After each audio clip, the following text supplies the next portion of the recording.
Drop out. Be king. Get free or die. Heavy is the head to wear the crown. Smash that like button. Smash that little bell too. And hit that subscribe. For real. Drop out. All right now, the brother Nat Measy did a live last night, had an interesting topic that I wanted to speak on real quick, if I shall, right? So the topic is did the diaspora receive a return on its investment? Talking about us going to Ghana and different African countries, boosting up those uh GDPs or whatever. So, being that we the children of Africa, does Africa owe us something back? Because they over here saying like Africa owe them something. And a lot of African Americans think like that because they be saying, well, the African sold us and all that. The African sold us. This is what they be saying, and they feel like, well, I ain't going to Africa because the Africans don't like us. All of this to me, sound like the same thing, that the white people be saying. Period. You see what I'm saying? Like it's a fear, to go to Africa. But, we put 100 million, over $100 million. We spent a couple $1 billion in Ghana specifically. And then, we spent a couple million in other countries too in 2019 and 2020. And so, being that we are the children of Africa, I feel like that, we should go back because I want the United States to fall. You know what I'm saying? I feel like the billions of dollars that we spend in the United States will be better spent at home, period. Because, here you not even a second class citizen, America. You're not even a second class citizen. They red tape you on everything. You blocked out of every industry. So why is we keep spending our money into a country that don't care nothing about us? I don't care about, y'all saying we indigenous. I don't care about y'all saying foundational Americans. I don't care about none of that. That's all, a step backwards for black people. We move a step forward and slide 2 steps back with that type of information. So we're not going with that in 2021. I'm telling you that right now. And when we build in councils like this, I'm gonna play the video in a minute. These are very important. Now, with the slave trade, I feel like that we should be able to get citizenship, citizenship and maybe a little bit of land. You see what I'm saying? And, because them reparations, yes, that would be sweet. But y'all wouldn't do nothing but give them the money back. Y'all go Gucci, like that little town over there in California somewhere. They somebody paid their reparations for them. And they say them Negroes over there, gold teeth, Mercedes Benz, big chain and all that, throwing their money away. See what I'm saying? So that's what I'm talking about when I'm saying going to Africa. I'm talking about building the infrastructure for self. I don't care about necessarily, being in the same streets with the African. I love that concept. You understand what I'm saying? But it seemed like to me, seem like Marcus Garvey said we, need to build us a nation. And we're not going to be able to do that in America. You know what I'm saying? We just not going to be able to do that in America. And so I'm going to play a little bit of, smash up the like button. Smash up that like button right now. You see what I'm saying? Hit that subscribe button too. You see what I'm saying? Hit that subscribe button. All right? And it's free. Just move your fingers. Drop out. Or just take them out and create new ones. Whatever, man. Figure it out. Let's work. Let's collaborate. Let's put in this work so we can gain tangibles. But what we got now, talking that, well, if we all died and the European and Arabs was Thanos and we all died on the continent, you be in a worse situation. And yeah, okay, whatever. We'll give you that. Okay, true. Now, what the hell are we going to do now? How are we going to feed the kids? How are we going to gain power? And I think if we put that a little bit more so in, and then we deal with the realities of many different people thinking different ways and figure out how to create power around that, I think that needs. You said Pan-Africanism will take a backseat to corruption. Now, I want to just put this in the air. The problem is not so much corruption. America's strong, and they got corruption rooted throughout of it. The problem is, and America has internal corruption, meaning that if I steal money from the government and I'm American, I'm going to build up an American military-industrial complex. That only makes us powerful. But with Africa, we'll be corrupt and our money goes to European banks. So it's exported and it's extracted from the nation. So corruption in itself is a real thing that happens in real life. There'll be no perfect world where there's no corruption. And we don't deal with realistic terms. We get too lofty, saying I want no corruption. Like a bunch of Africans running around trying to end corruption. European hasn't been able, Arabs hasn't been able, Chinese hasn't been able. But what have they done? Mitigate, manage, and redirect corruption. So if Kenya or whoever the leader may be, if he was stealing money from Africans but building factories and building industries and growing more powerful and more powerful, then that's a real reality we have to deal with, and we could try to mitigate it in the future, but it's beneficial for the country to an extent. And we don't have that. Everything gets exported and extracted because that's how it's been set up. So the excuses of saying it was set up like that, we have to set it up in a new way. So once again, I end out on this point. Shout outs to Sierra Leone for creating that tangible for us to actually be able to mechanize. In other African countries need to say, and even just the individual people need to say, I know I got a lot of shit going on. Americans do too, and so do Afro-Brazilians, but they still got love for the continent. And so we need to say, we need to do better across the board, like O'Shea Du Jackson told Brandon when he said do better as YouTubers. He said, I'll take on the challenge and I'll do better, because that's a different perspective. That's applying information and constructive criticism to help us build. So I don't need the Pan-African shuffle. I don't need the African-American shuffle anymore. The time of the excuses, but they're survived, but they're poor, I understand the dynamics. But we can deal with it because we're not dead. We're still alive. We still have a future. We can still change this because China was poor as shit 50 years ago, but look at them now.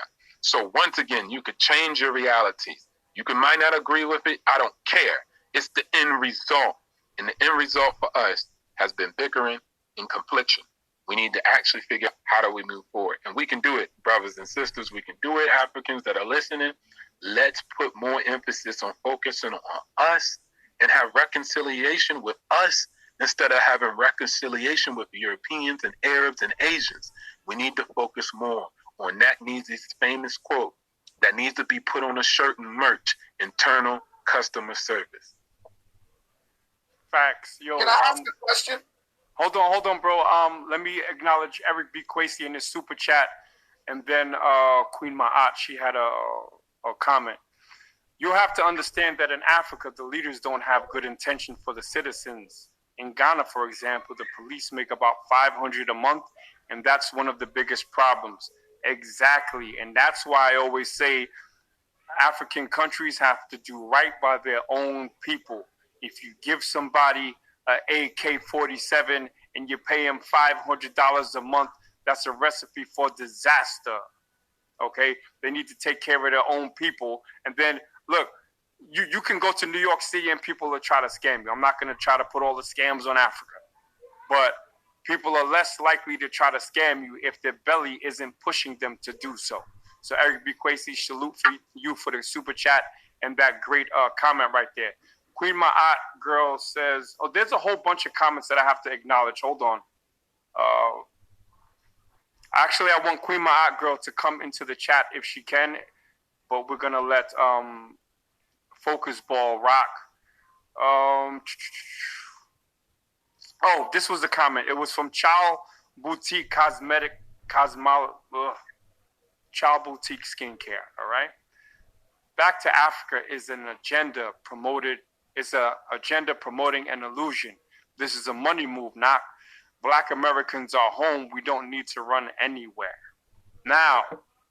Yep, I want to respond to this. See, there's somebody that's trying to formulate some information, which we just done a video on, to make them feel comfortable under the beast. Period. Period. And see, they want to see the thing with, what is that? Ghana. You see what I'm saying? When they did the coming home or what, the homecoming or whatnot in 2019. They was over here hating, boy. Now, there's no way in the world you gonna tell me. You see what I'm saying?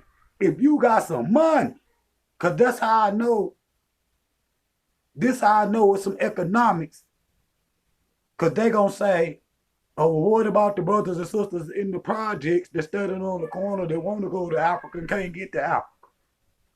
Well, you know, all of this opportunity here in America, if you can't get no money here, what are you gonna do with Africa? You understand what I'm saying? So again, with the Ghana, again, ain't the only country in Africa.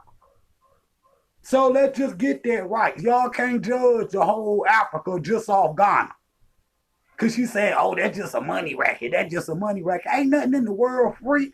See what you want, they want you to do is put them on your shoulders and carry them to freedom. You see what I'm saying, man? I'm rolling with you, King. That's what everybody be saying. I'm like, hold on now. You see what I'm saying? You gonna have to get up and do something for yourself, period. Cause don't nobody owe you nothing, period. Y'all trying to, say that somebody owe you something that got done the same way as you. You understand what I'm saying? Just that they wasn't taken away from the land. That's all that was, bro. Cause they be like, well, why ain't the Africans come pick us up? And I'm gonna go back to them in a minute. Throw them up the video. Why didn't the Africans come pick us up? They over there at war at the same time you working on the plantation. Period. Period. So let them go. Because I got something else to say. Coming from someone else, people might be like, oh, what are they talking about? But when I tell you, one of the only people that can run circles around me in terms of this knowledge of Africa is Child Boutique. I'm not going to say her real YouTube page name and all that. I don't even think she's posting anymore. But the sister has knowledge beyond, like, I don't have enough time to get the knowledge that she has. So I respect what she's saying. And actually, look, when we're talking about the year of the return specifically, yeah, that was a money move, okay? And just like my brother Brandon said, Mushmouth, whatever his name is from ADOS. What's his name, bro? Antonio Moore. Yeah, Antonio Moore and Yvette Carnell, they doing movie reviews, right? What do you think is happening? The Beyond the Return. What they're doing are movie reviews, fashion shows, investment programs. Then they didn't talk about what the year of the return was rolled out on. Is visit Ghana, come back, and if you like, you can have a citizenship, all this. Man, they ain't even talking about citizenship no more. They're talking about fashion shows and Beyond the Return. Y'all don't believe me? Subscribe to them on Facebook or go to their website. It was all about just money.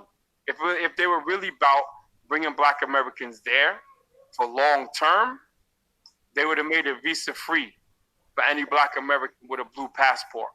But I don't even keep saying Black American, Black American, Black American. If you go to my channel, there's a video that's called The Diaspora is More Than Just Black Americans. Because it ain't all about us. But why is it about us? Because they know that out of the diaspora, we are the most financially viable, which goes back to my sister's point, that it's a money move. So now let me go down and Focus Ball. Thank you. You have the patience of a real fighter. Yo, Brandon, Focus Ball, I don't know if you know him, but he's also a martial artist, and he has a product that I'll let him speak about real quick. I want Queen Ma'at to come in, She says Africa is the future because its cost of living is lower than America, and that's huge when you want to get in on the ground floor in business, etc. Queen Ma'at, I'd like you to be more specific in terms of what country in Africa and what business, what cost of business is lower for you to get in the ground floor on. All right. So again, let's all welcome our brother Focus Ball into the chat. Hey, salute. I appreciate you having me, Knock. Yeah, bro. Thank you. The brother that just spoke a while ago, much respect. I feel like we should take some notes on what he was saying, but much respect to your perspectives. So there was so much said that there was so many different things that I wanted to touch on and kind of give edification or correction or whatever, just my perspective on it. But in terms of the statement that this is about, have we received our fair shake? Have we received any return on our investment? I mean, I think that's easily a no. But it was asked, what do we want as a people? The simplest thing that African countries can give us here in America is the basic truth. For example, what if Nigeria came out with a tell-all about what exactly happened during the slave trade, a full history, what your tribe's name was, such and such. Each of these countries put out their information. And obviously, you can if you're curious to find out who you are, where you come from, you can find that. Is there such thing as that information being available in depth? No? No, if they knew, they would tell you. They don't know, bro. They literally most of them wasn't even writing nothing down, man. So you guys don't understand Africa. It's not. What do you say? Say that again, Brandon. Say that again. That they don't know because what? I said most of them wasn't even writing anything down at that time. Because check this. So I know where in Africa my ancestors come from, at least on my father's side, because we're all mixed up and whatnot. But my paternal lineage goes straight back to Ghana, 1690, right? The place was called Wida. It's sometimes spelled Judah, but sometimes it's spelled Wida or Ouida, right? Recently, in Benin, they opened up the port. And they did something on the news recently, we're preserving the images that are there. They showed you the house where they used to hold them. By the way, the White House was a place in Africa where they prepared you for slavery to be sold. So they showed the port and they showed the name of the city. They didn't get in depth, but they knew the history. And they knew that they knew the name of that particular port. So I think it's important for the government of each of those countries to put that information out there to make it more available. Because if you want me to believe that I can come back to Africa and live when I know African history, dude, I know the people that sold my people. They captured the rest of them and chopped their heads off in front of Europeans. If you expect me to come back to a place like that or care about a place like that, tell me the truth. I understand you're trying to go towards a Hebrew Israelite talking point, and that's all good. But the thing is, you're in the sunken place because you're trying to mix fiction with reality, and that doesn't ever work. Hold on. What did I say? Hold on real quick. When you say, I know the people that sold my people, what you don't understand is that there are still your people in that place. So when you're talking about, I can't go there, not everybody in Africa sold slaves. There were people who were made slaves, and people were kidnapped. Their kids were taken, and their family members and were made slaves. So they sold us into slavery. The argument is mute because that's like saying black people were complicit in helping with slavery here. But yes. Pause. First off, you said that what I said was fiction.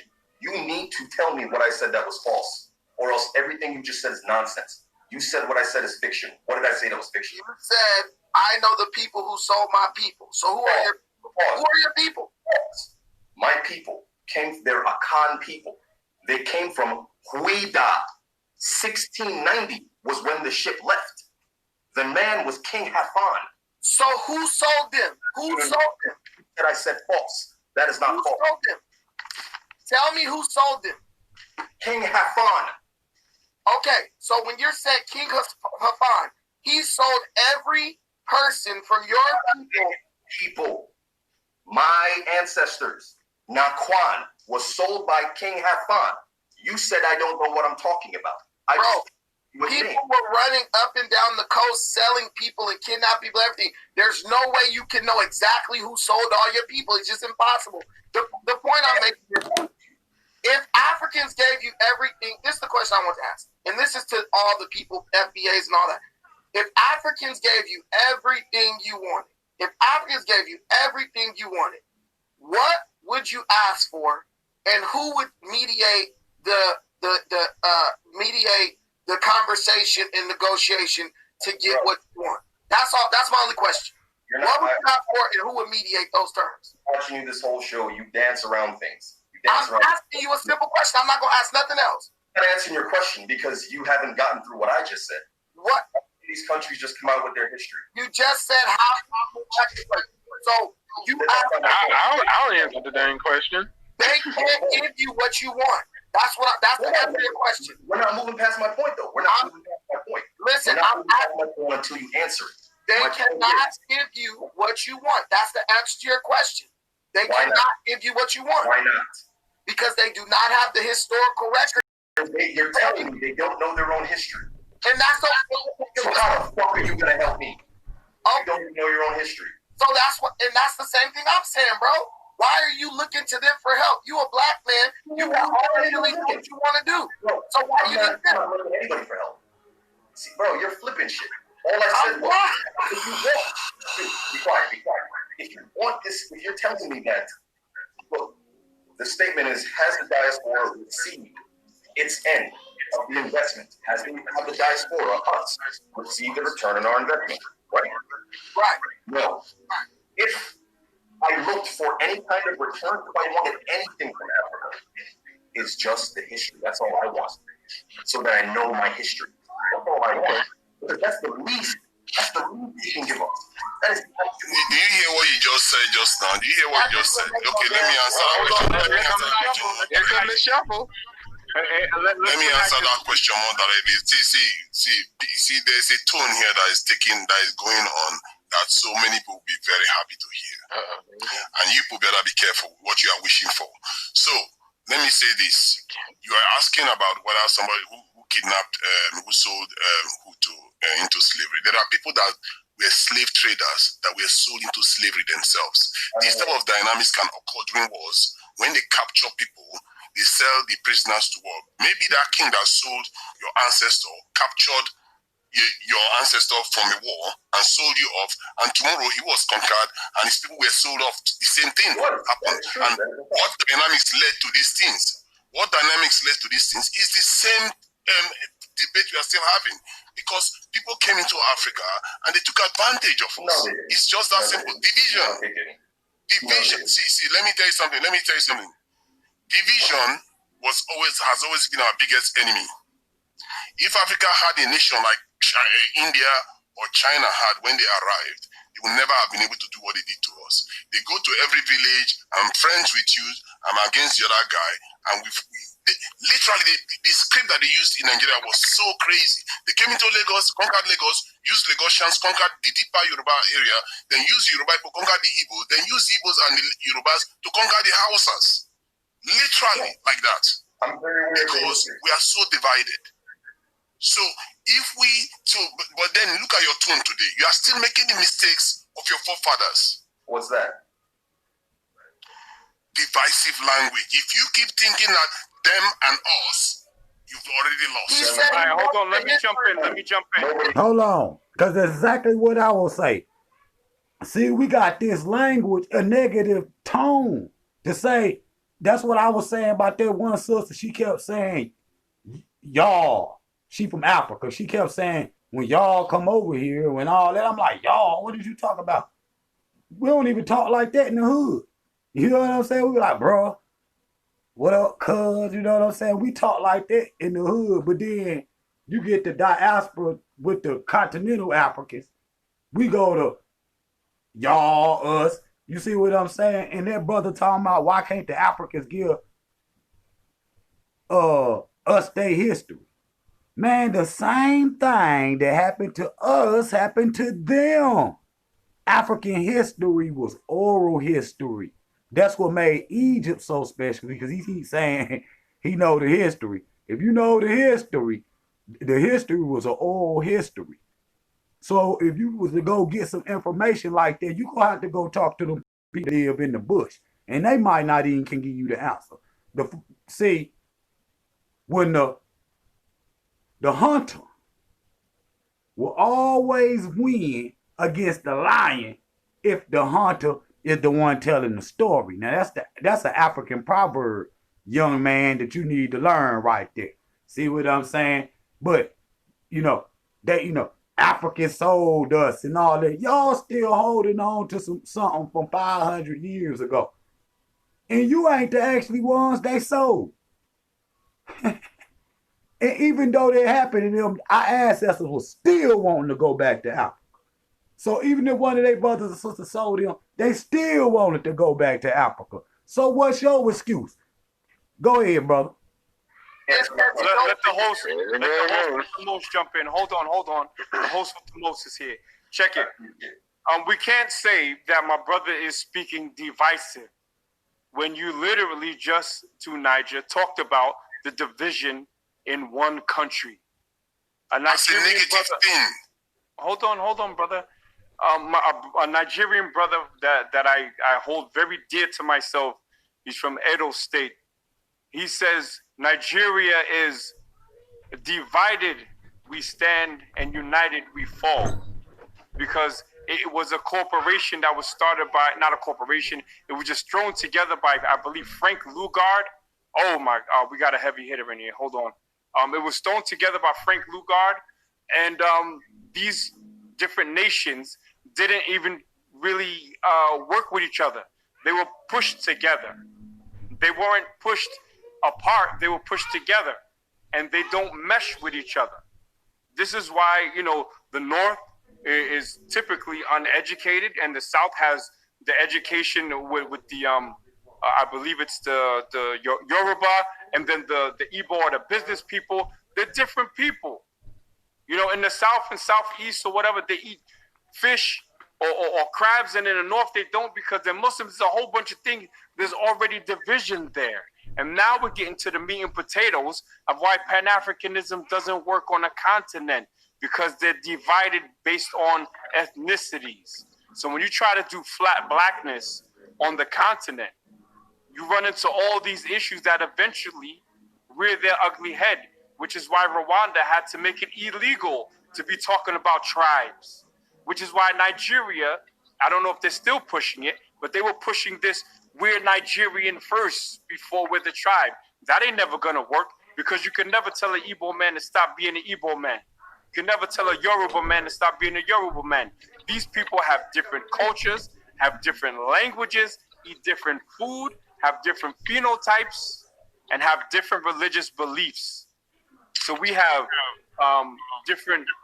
it's too different. So what the white man did, they did not divide and conquer. What they did is they conquered an already existing tribal divide.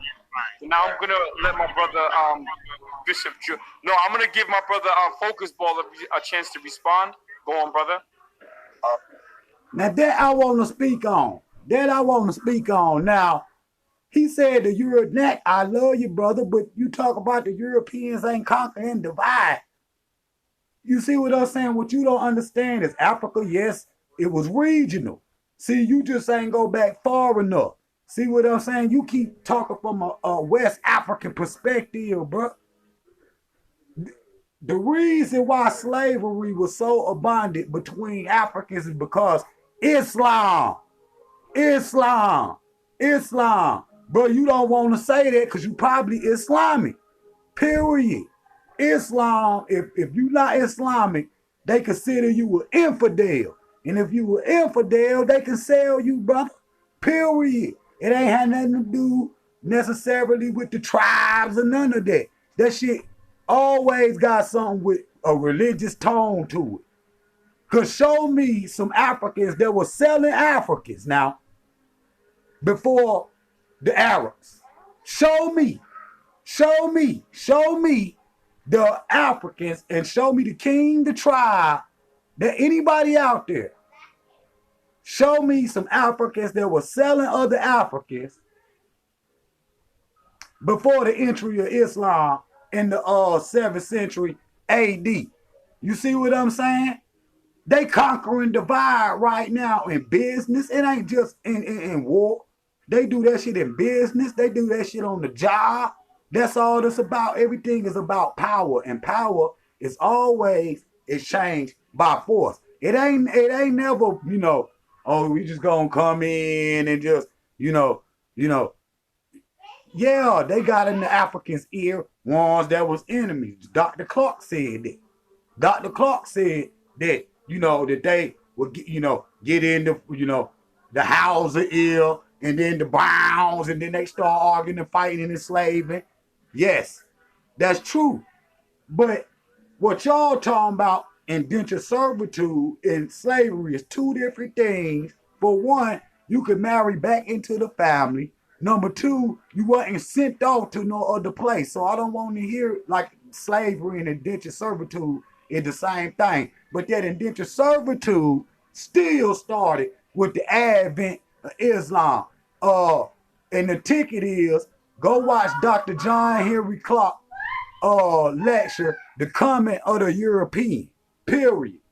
The Coming of the European. That's what it's talking about. Because you can't show a jailhouse or no handcuffs, no sexual deviance, violence before the coming of the Arabs, before the coming of the foreigners, period. So at one time, yes, we was always, in different areas, but if you check the Nile Valley, according to Sheikh Anta Diop, Chancellor Williams, all 4,000 miles away from the Nile Valley, the tribes that live in those areas will tell you that they come from the Nile Valley. Now, that ain't me. If you want to argue, you argue with Sheikh Anta Diop and you argue with Chancellor Williams. You can't do that. Y'all go ahead running. I just wanted to say, look, but that's pretty much what I was saying. We're united by our struggle because we have a common enemy. All I'm asking for is the people sitting in the stead where my people were sold. Can you tell me what my people's name was? Can you tell me the history? That's all I was asking for. Nothing. And yo, that literally is probably one of the most easiest things to ask for. I'm asking for stuff like military support. I'm talking about if Nigeria has all these doctors and scientists, why don't they send them to the hood to try to get our Black American people on point as far as you're just asking for clarity on your lineage and you're getting pushback, which I don't agree with. Okay, what you said, you described the problem of Nigeria and Africa today, but you are not seeing the direction of travel. Like last year, the African countries, all the African countries in the UN filed for a motion to debate the George Floyd murder in the UK and racism generally in America. The AU condemned the US for it. The AU itself, African Union, condemned the US for what happened to George Floyd. So that is the direction of travel we are talking about. I agree. We have been divided right from before the white people came, and they went into those divisions and expanded it further. And we are still divided today, but you have to recognize the direction of travel. The African Continental Free Trade Area just came online this year. So you see 50-something countries coming together, and by the end of this year, they will have a common passport. The direction of travel is very different. 1.3 billion people, they will create the largest market in the world in terms of country. In Africa, most of the population of Africa comes from sub-Saharan Africa, not from the north. And you see, so this is and the growth of population in Africa is going to be growing from the sub-Saharan Africa, not from the north. If you look at the birth rate.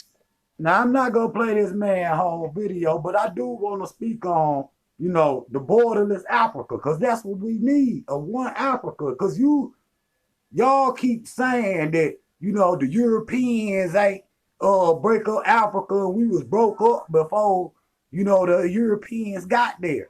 But you still have to show me to where we was doing the type of things, you know, that we do to each other today then.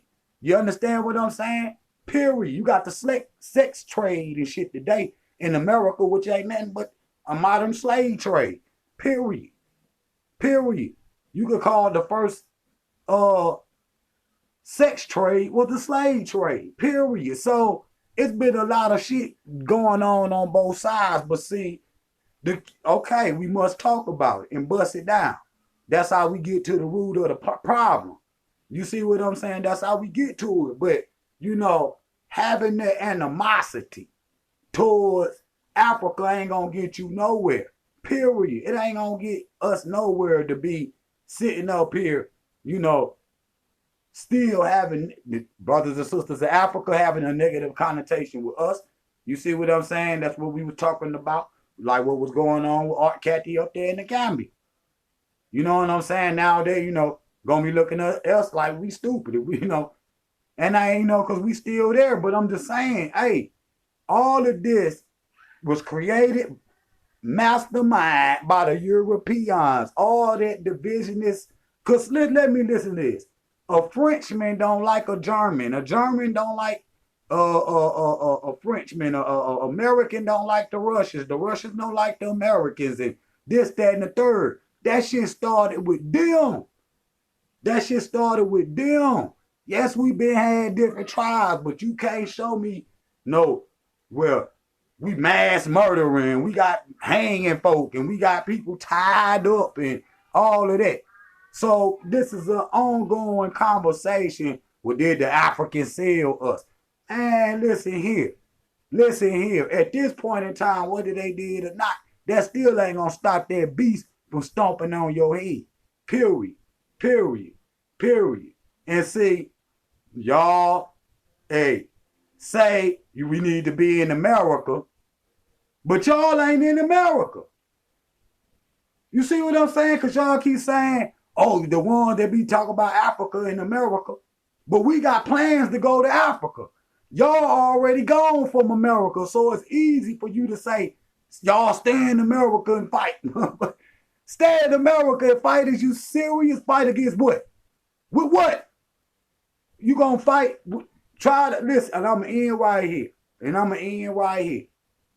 We fighting in a never-ending battle in the Americas, and my bad on that life. We fighting a never-ending battle in the Americas.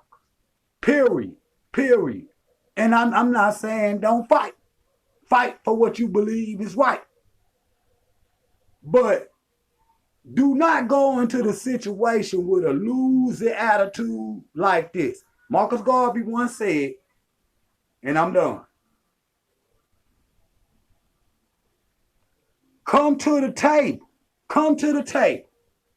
with the win already in your mind.